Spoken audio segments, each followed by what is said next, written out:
You are a member of NATO. Any incursion into that border would require all NATO members, ourselves, the Americans, and all the others to intervene to help you. How worried are you about the possibility of a Russian incursion? And if so, do you view that as a short, a medium, or a long-term threat? Of course, there is no short-term threat. We are worrying now about Ukraine. We are worrying about Europe, as all Europeans. But in the middle term and in long term, of course, there should be a new security architecture of Europe, because the old one is dead. Would you like to see, at some point in the near future, more NATO troops stationed in your own country and those of your Baltic neighbours? The strengthening of the eastern flank of NATO is now very urgent, and I thank all the member states which participate to that. That is United Kingdom, Germany, Canada, France, and of course United States. I think this is a strong signal to Moscow that NATO is prepared to defend the territory of NATO member states. The Russian president appears to have made some kind of threat to deploy tactical nuclear weapons. How seriously do you take that threat? Let me be clear. A nuclear option is also a suicide for Russia. And this is a Putin-style verbal terrorism. He is threatening the West with this nuclear option, but of course it would be suicide for Russia, and I am sure that Putin and the elite don't want it.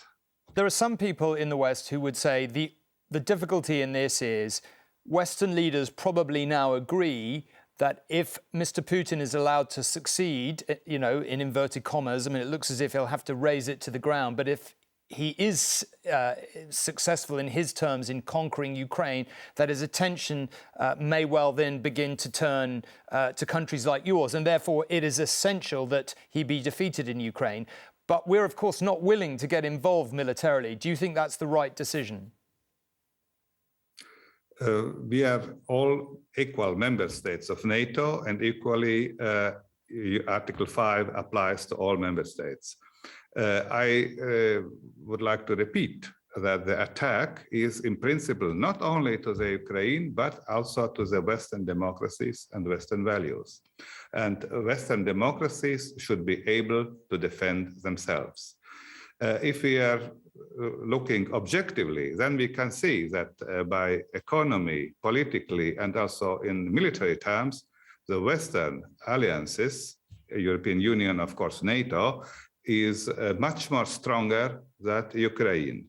And what is new now in the last week, in the last days, that we have also the political will to defend our democracy, our values in all member states of NATO and European Union. But you wouldn't, for example, support NATO imposing a no-fly zone over Ukraine. Do you think that would be a step too far? No, I think we should give to Ukraine all necessary support. What the Ukrainians need, we should give them. Because for us, it is a question of money. But for Ukrainians, it's a question of human lives. And Ukrainians are defending our values now with human lives.